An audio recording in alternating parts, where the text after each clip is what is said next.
again, Robyne. Hello, Peter Katz.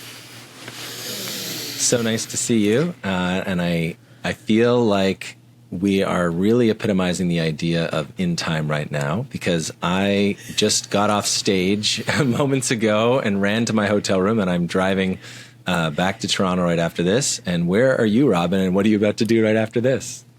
There you go, Peter. I echo that sentiment. So today I find myself in Dana Point, California, and I'm in the middle of today. I actually have 2 talks and 4 breakout sessions. And right now I've got 2 talks done, and I'm on my way to breakout sessions shortly after this. Well, way to model the idea. Again, it's not about filling our days to the point that we collapse from exhaustion. But again, the spirit of what we're trying to capture here is you and I, we love connecting. We always talk about how it fills our cups to connect. And so we're making time amidst all the things that we're trying to do in our lives so that we can still have this connection time. And of course, try to share some of that with the people that might be listening.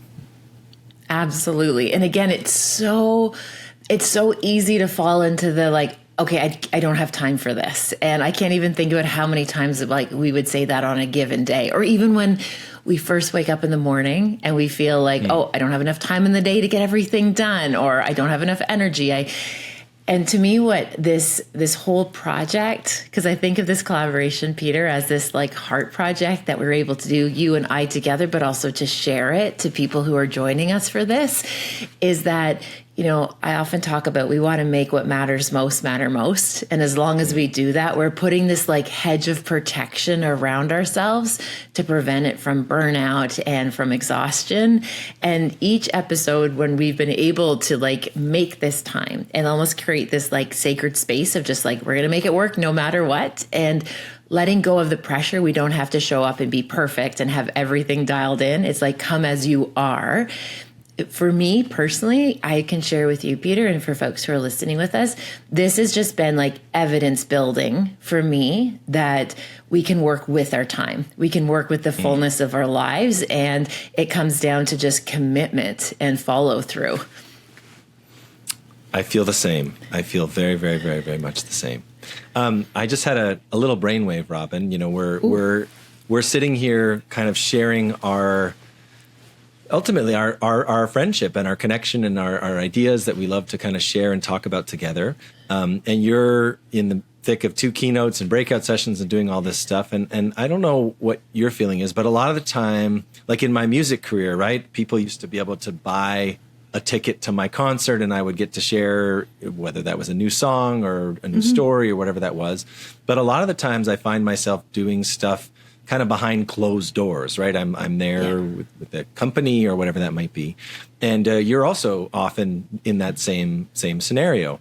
And yet you have all of this wisdom to share. You're sharing all kinds of wisdom and inspiration and stories and stuff with people live in California. I thought, for the people that are our listeners right now, obviously we don't have time to go into a full keynote, but if you were to think about what you're offering to your audiences today, some of the different things that you're sharing with them, maybe we could pull the curtain back a little bit.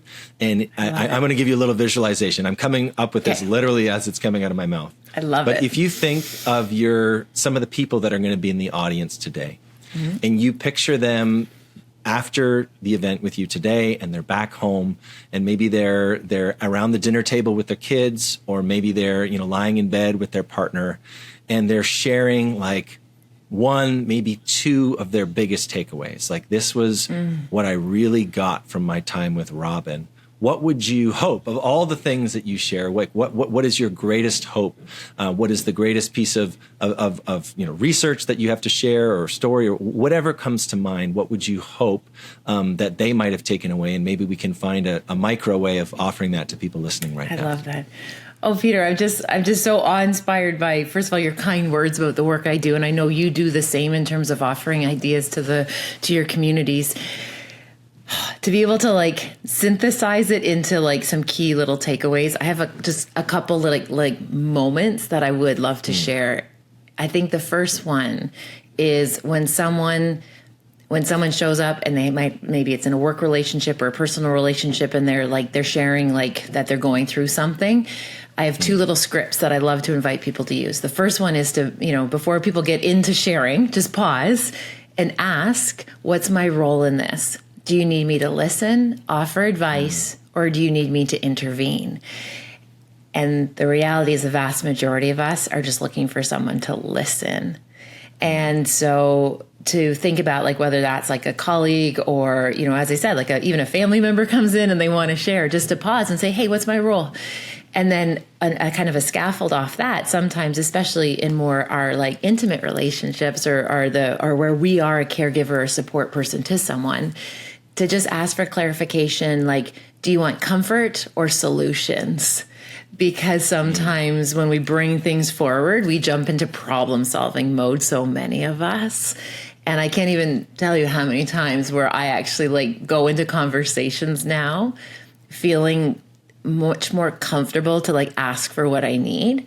So, I'll say to Jeff, my husband's like, hey, I just need support. I don't need solutions right now. I want comfort, not solutions. And then other times I'm like, I don't want comfort. I want solutions. Or with the children, like, Mom, I want your advice, or Mom, I need you to listen right now. So again, just clarity of expectation of roles, I feel is like one big takeaway, Peter, that I would want people to know, to ask for what you need and have clarity in what people need of you. I love that, Robyne. I'm having flashbacks from my entire childhood.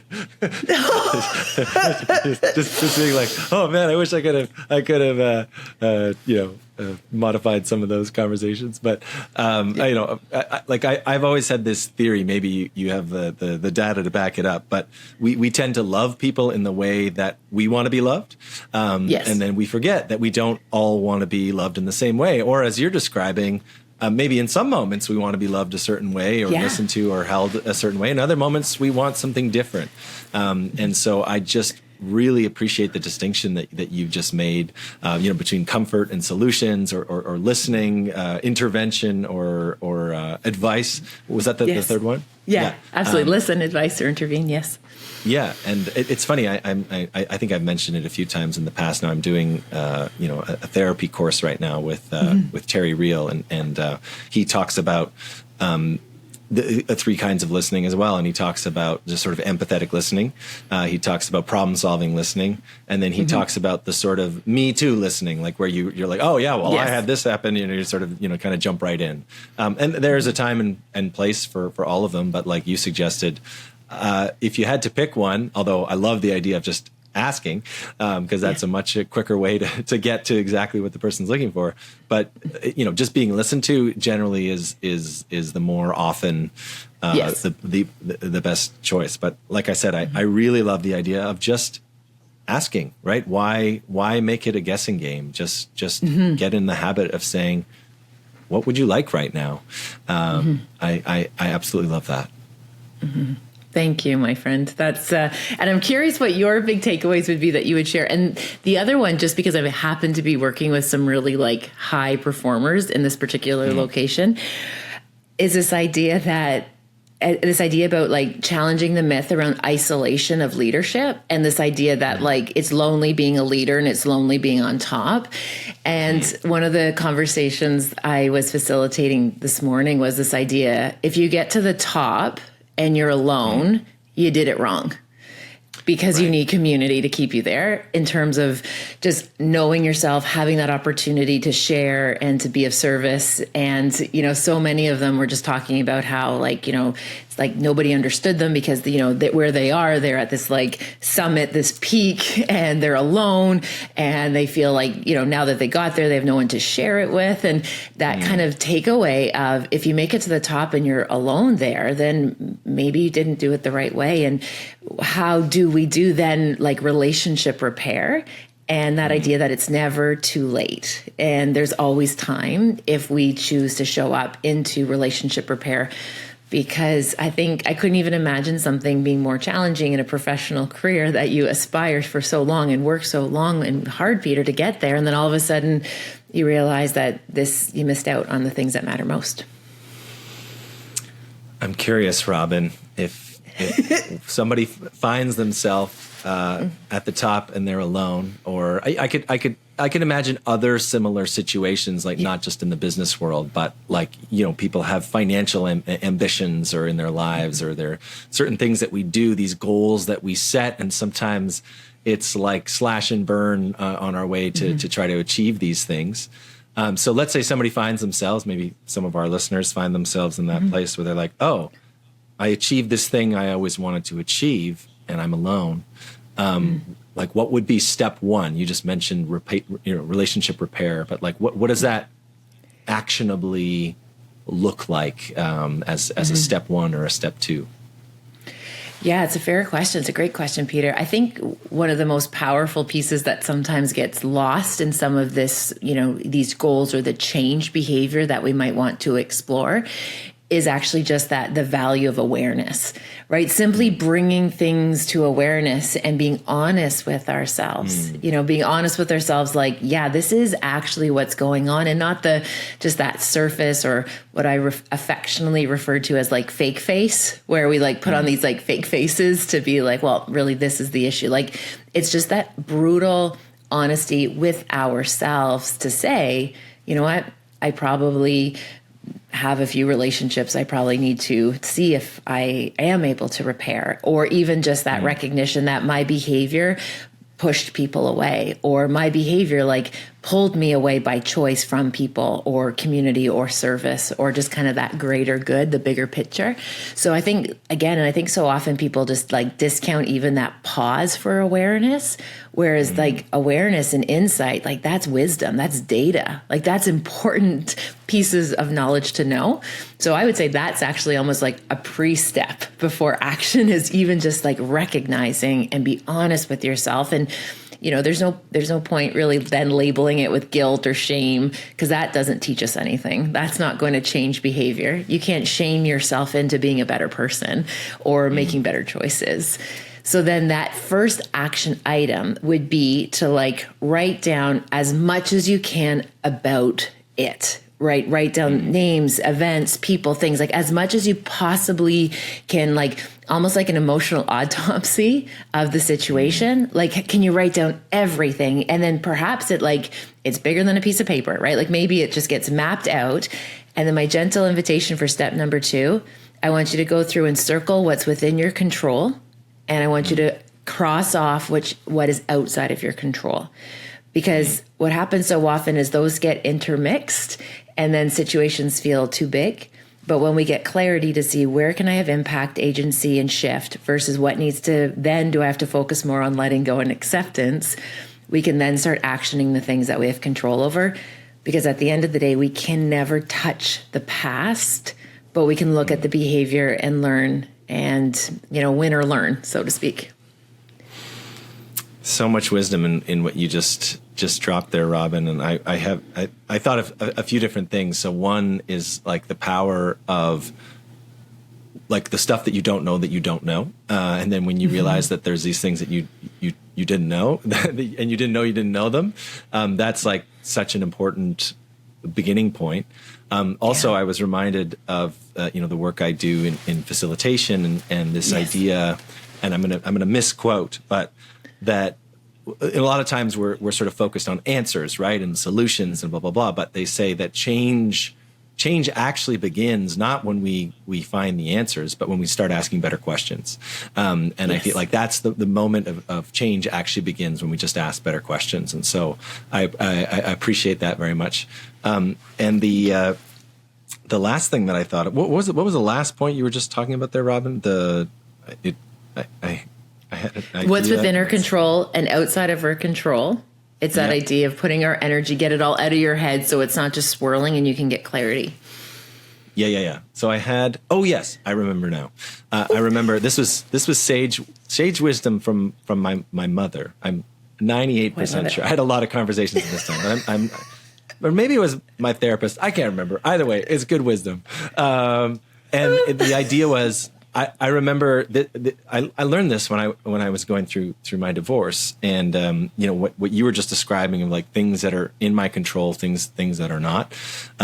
It's not the exact same idea, but the wisdom that I was given was to sort of take the time to distinguish between things that are complicated and things that are hard or difficult. Yes. And there's certain thing, and we tend to just sort of like put those all together in one big soup. But the things that are complicated, they require, time and thoughtfulness, and there's like a certain process. And then there's things that are just hard. And those things that are just hard, it's like, okay, I'm just going to do that thing. And with the example of when I went through my divorce, it was like deciding if we were going to get divorced, and like that was complicated, and there's all kinds of emotions, and all that's a complicated thing. But then actually like packing all the boxes and moving out of the house and finding a place to live, and that's just hard. And so some of the complicated stuff, we need to like give it time and spaciousness, and sometimes it's not always in our control navigating all the variables of it. And the stuff that's hard, again, to quote you, like this idea of like, I can do hard things, and sort of getting that momentum that we've talked about in past episodes of realizing, okay, it's really daunting to be at Home Depot right now, buying the boxes and the tape. Like this is hard, but I can do this. Like I have arms, thankfully, that, allow me to put the thing in the box, and it's hard, and there's things that come up around it, but I can do those things that are really in my control. Mm-hmm. Mm-hmm. Wow. Peter, I appreciate that reflection back and hearing your perspective of that. Again, it's all, I think what it comes down to, and what I'm hearing you're sharing is this, the importance of clarity, like the clarity of, okay, is it complicated or is it hard? Does this person need comfort, or do they need suggestions? Do they need advice? Like, it's like, again, I loved even just the language you used earlier in the episode where you said like, hey, it doesn't have to be a guessing game.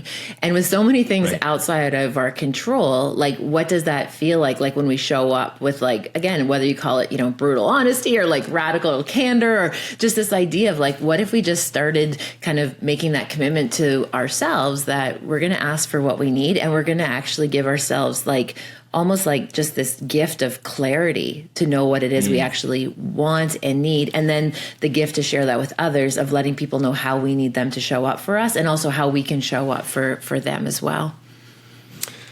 Yeah. And it's an interesting thing. Like I remember having this conversation with my partner Tess, and this idea that, and I don't know the inner depths and psychology. I want to just sort of call out that I'm a white cisgendered man living in Canada, and so I probably was raised, and the patriarchy or whatever supported me in just asking for what I needed. Like it was like to me, it just makes all the sense in the world to like ask for what I need. But when I was speaking with Tess about that, she was like, no, like I was never taught, and I was like, what do you, I really, this was like an idea of I didn't know. And so we weren't even speaking the same language or operating in the same framework, and just realizing that we had such a different relationship with asking for what we need was just kind of mind-boggling to me. And I'm just curious what your experience has been, or what you've seen in others, or what comes to mind as I bring that up.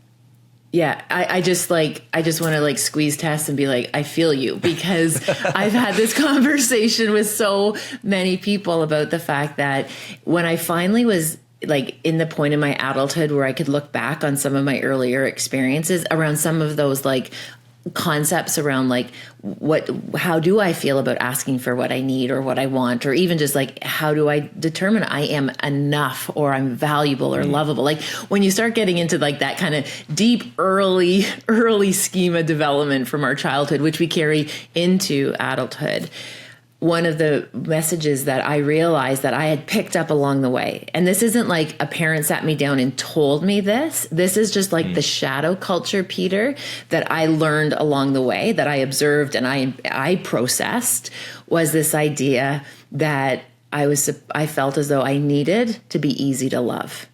For people to keep me and people not to abandon me or to leave me, I had to be easy to love, which that made it really hard to have needs, even though I had them, but to verbalize them, because I didn't want to ever be inconvenient or burden somebody or put anyone out.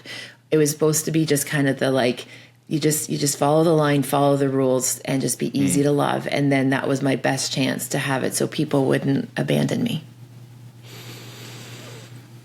Well, I find you easy to love, Robyne, but you don't even have to be, as you just said. But I mean, I feel like I get to experience the range. I'm sure I don't get the full range, but I just had to say that. But I guess I went against the point you were just making. No, but I appreciate that. Yeah. No, I get it. And just to clarify, it's funny. It's like, I think one of the ones that we get more complicated in that sense of like being complicated is the fact that like, I think perhaps I would say why I would hold space for you to share with me that you think I'm easy to love is that you just hold space for me to be who I am. So it's easy for you to love me because I think it's because what I feel is you let me show up as I am. And whether that's like going 1,000,000 miles a minute and clearly my meds are wearing off and my ADHD is flaring up, and you embrace me and welcome me into that moment in that kind of spider thinking way. And it's because you're meeting me with so much permission to be myself. And then that's what makes it feel like there's an ease to it. I'm thinking of this idea of aloneness that you were talking about in leaders. Yeah. And I guess it's like, if I had said to you, you're easy to love, but you felt like, oh, Peter doesn't see me, then that would be could be such a lonely experience, right? But to be loved fully for who we are and with permission to be messy, I think like in some ways it's like our experience of how we receive love. And it's like, do I feel like I'm being loved on these set of conditions?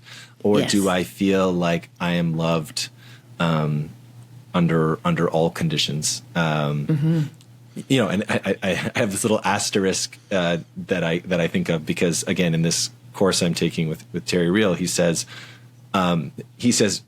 no partner loves the other partner unconditionally. Like the only unconditional love that actually exists is for your kids. But he's like, there's a line that if you're, if your partner, I won't list horrible things, but yes, we get it. Yes. Yeah. So it's making this distinction. Like I haven't fully formed this thought, but it's yes, I love you all as you are. And it's not like a boundaryless, like you're going to come burn my house down or something, there's that maybe that's an extreme. So anyways, I get it. Robyne, yes. We got a few minutes left here. I know I'm mindful of time with your keynote. So would you like to move into our questions right now and see what emerges, or is there any other thread that you'd like to pull on? I have one mini thread that I was curious to pull on but it depends. Let's see how much time we got. 6 minutes left. What do you think? There, we can do anything. I'm open to anything. And I want to hear though what that takeaway, if it's possible, that persons today are hearing for you, just so that way people are like, okay, that's great, Robyne. What about what's Peter's group getting to hear today? I'd love just that takeaway, high level. Fair enough. Today I got to speak to an industry and a group of humans that I don't generally interact with. We all interact with them every day because it was actually the people that work in the agriculture business. And so they're the people that are doing all the things around fertilizer and all the science and all this different stuff. And so it was a really interesting experience because every speaker and presentation that was on stage before me was like Excel files with you use this much phosphate and potash. And I was like, okay, I'm going to come up there and play some songs for you and tell some stories. But as I like to do with it was very, very, I was I think it was a lesson in contrast is the word that I'll pick there. I love it. But every single group that I speak to, the biggest takeaway that I want them to feel is to feel seen and to feel like their lives and their stories and the impacts that they are making, whether they realize them or not, they matter. And I remember when I first got into speaking, I was doing a lot of youth speaking initially, and then I started speaking to grown-ups. And the first talk I ever gave was to entrepreneurs. And I was like, oh, this makes so much sense to me because they're just like artists, like no set paycheck, no set hours. You're doing this thing you're really passionate about. You have no idea if it's going to work. It's probably not going to work. And you're going to have to dust yourself off. I was like, I get that. I can speak to that. Yeah. And so I was like, all right, my little corner of speaking is entrepreneurs. But then I got invited to speak to teachers and to healthcare providers. And I was like, oh, okay, I was like, oh, I get this. Like they've gotten into this line of work because they have a sense of mission and purpose and they're passionate about it. But the realities of doing it is difficult. And so I can help them reconnect. But they've got that clear thread back to it. Like, no problem. That's my niche. But then I just kept going to different industries. And what I've come to realize is whatever industry you're in, like whatever it is you're doing, other than maybe like warmongering or something, like people, people are like every industry, every business is just made up of human beings. And most human beings, like the great majority of human beings are out there trying to do their best. And they're trying to create impacts really on all kinds of levels, and there's no judgment around what impact is more valuable than the other. For some people, it's like, I am changing the world, I am saving the planet, whatever that might be. For other people, it's like, I don't like my customers, but I love the people I work with, and so I really want to like show up for the people I work with. For other people, they're like, I don't like any of this, but this pays my bills, and so I can support the people that I love. Like, all of those are valid.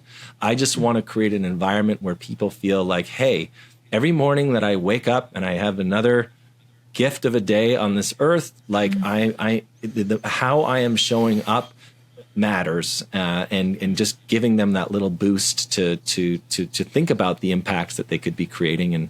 And so I felt honored to get to do that for this group of humans today, and thinking about like they're responsible for the salad I ate for lunch today. And so thank you. And how can I make you know that your attention to detail around how much potassium goes into the soil matters. Yeah. Oh, Peter, on every level, because I feel so fortunate that I've seen you in action doing this work, and it's such a universal message. And I love that, just the scope and the reach that your message is having now, and just watching it just have this beautiful ripple effect all the way through different industries. Like, I'm just so awe-inspired that you do that work, and you shine so bright, and you give language to so many people to see that all of this at the end of the day is a noble pursuit towards the greater good and service and community. I love that. And just what popped in my head, I remember, sorry, just very briefly, is, this kind of discussion I had with my teenagers about, like, there's going to be some jobs where you're like earning and some you're going to be learning, and just kind of that idea about, like, are you earning or learning? As long as you're earning or learning, you're good. But all of a sudden, if you're not learning anymore and you're not earning, that's a really good ticket to just be like, okay, next, because you want to make sure you're earning or learning. There's just different seasons to all of the different work that we get to do. I love that. Yeah. Well, Robyne, we've got a minute. Quick question. Sure. You up for it? Yeah, quick. I love it. Okay. This I'm totally borrowing this question from I think Tim Ferriss asks his guests on this podcast. But if you had one sentence that you could put on a billboard, one sentence that you could put on a billboard to communicate to people, and picture that like millions of people can see this sign, what would you say? And again, I'll just give you the invitation, as I love to do. it can come to you right now in this moment?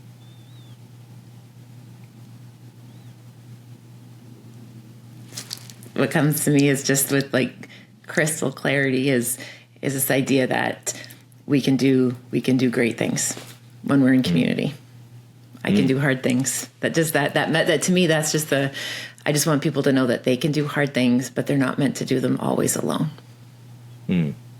I love that we can do great things too, because there's like I think last time we talked about like post-traumatic growth. Disorder, but also post-traumatic growth, and that the hard things can also lead to the great things. Yeah. What's on your billboard? I want to know what's on your billboard, Peter Katz. What's on my billboard? I mean, I think in this moment, just based on what I just shared, the idea that like you matter, and it's I feel like, especially over the last little while, like I've just been feeling people's hearts out there, and just like how much people are like, it's emotional to like think about. And I just want people to just get one good breath in, and know that like they matter, and like they're trying their best. Oh, Peter. So there you go. Yeah. I feel that, and I hear it, and I feel it. And I want to share with you, if we could just take just like a breath of a moment as speakers who get to witness so much, and we get to hear, and people share with us. And I think of the people who share with you, and who, you stir up those feelings for so many. And, I feel so fortunate that people share with me that, their stories and some of their lived experience, and, just to be able to be a witness to the human experience. And we get to do this every single day. Like, what a bright blessing.